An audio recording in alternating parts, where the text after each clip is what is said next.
नगर के सर्व हिंदू सनातनी समाज के बैनर तले बांग्लादेश में हिंदुओं पे हो रहे अत्याचार के विरोध में रैली निकालकर राष्ट्रपति के नाम एसडीएम को ज्ञापन सौंपा।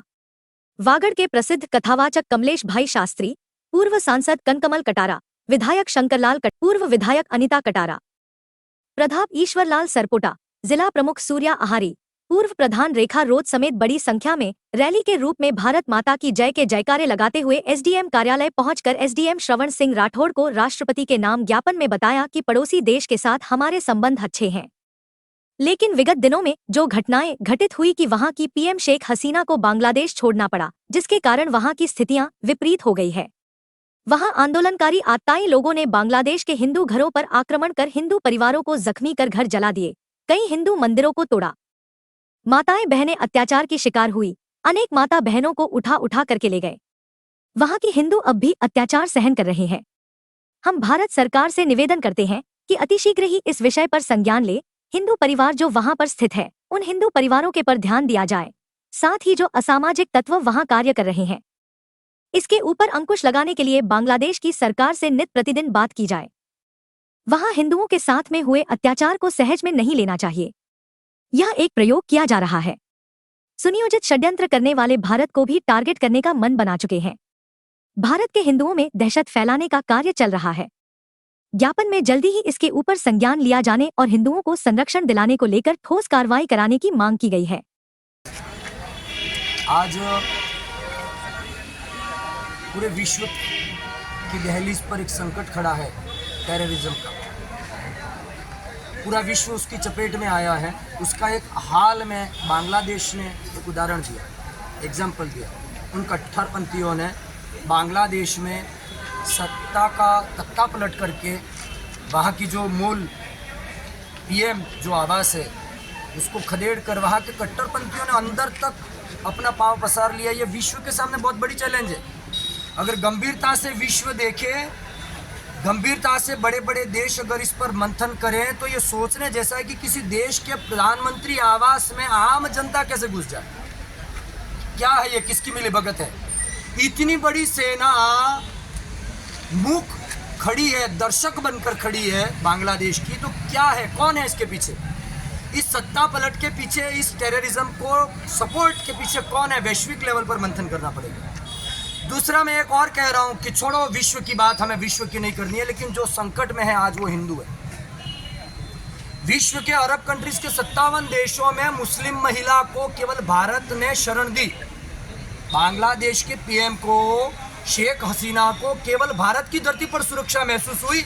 तो आज विश्व के सामने भी ये मेरा पैगाम जाना चाहिए कि केवल एक महिला को सुरक्षा 57 देशों में, अरब कंट्रीज में बड़े बड़े फैसले लेने वाले किसी के पास में न लेकर केवल भारत में उसको शरणागति लेने का भाव क्यों खड़ा हुआ?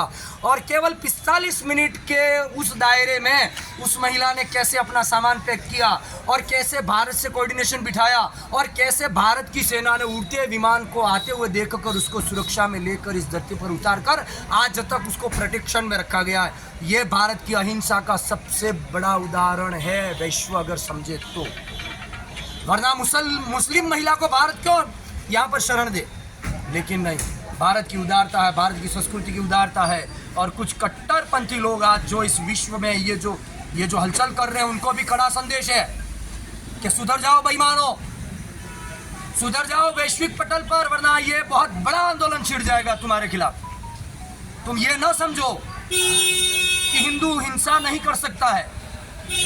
अब वापस वहां पर स्थितियां बदली है। जो कट्टरपंथी थे वो घर में चले गए और हिंदू सब रोड पर आ गए। अगर इस तरीके से एक दूसरे के सामने बवाल होता गया तो राष्ट्र में और विश्व में अराजकता बढ़ने के अलावा कुछ नहीं होगा। तुम्हारी परमाणु शक्तियां कोई काम नहीं आएंगी।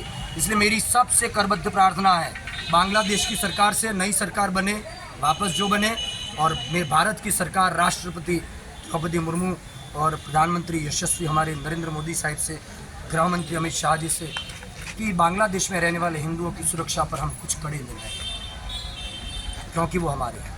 बस इसके अलावा कुछ नहीं कहना है। भारत सबका हित चाहता है, भारत सबके साथ में खड़ा है और भारत सबके साथ में खड़े होकर सबके साथ में खड़े रहने की अपेक्षा भी करता है। इस बात को गौर फरमाएं। प्रणाम, जय श्री राम। बांग्लादेश में हो रहा है, जो महिला अत्याचार और जो देखा नहीं जाता, सुना नहीं जाता, तो क्या स्थिति रही होगी उन बहनों की, उन बच्चियों की क्या स्थिति रही होगी। वही स्थिति अगर भारत में ना हो तो जाग जाइए, अपने स्तर पे आगे आइए। मैं यही आह्वान करती हूँ हर महिला से, हर भारत की नारी से, हर सनातनी से मैं ये आह्वान करती हूँ, शस्त्र एक हाथ में शस्त्र लीजिए, एक हाथ में शास्त्र लीजिए और अपना कर्म बीच में रखिए और अपना कर्म कीजिए। अपने सनातन धर्म को बचाने के लिए यही उपदेश देना चाहती हूँ। भारत माता की जय। बांग्लादेश से आकर वामपंथी कट्टरपंथियों ने और वो शरण लेते लेते सागवाड़ा तक भी पहुंच गए हैं। मैं सरकार से गुजारिश करूंगा यहाँ की प्रॉपर व्यवस्था से पूरा का पूरा खंगालें और अगर ये बेईमान वहां से यहाँ आकर बसे हैं तो यहाँ से खदेड़ कर भगाना पड़ेगा उनको। ये जमीन हमारी है, ये गगन हमारा है, ये फसल हमारी है, ये बरसात हमारी है।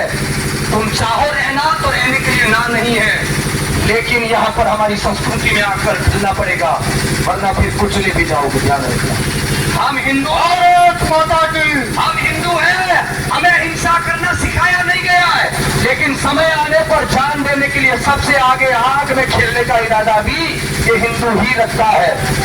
भाषणबाजी करने के लिए खड़ा नहीं हुआ मैं यहाँ पर, मुझे पता है इसके परिणाम कितने बुरे और कितने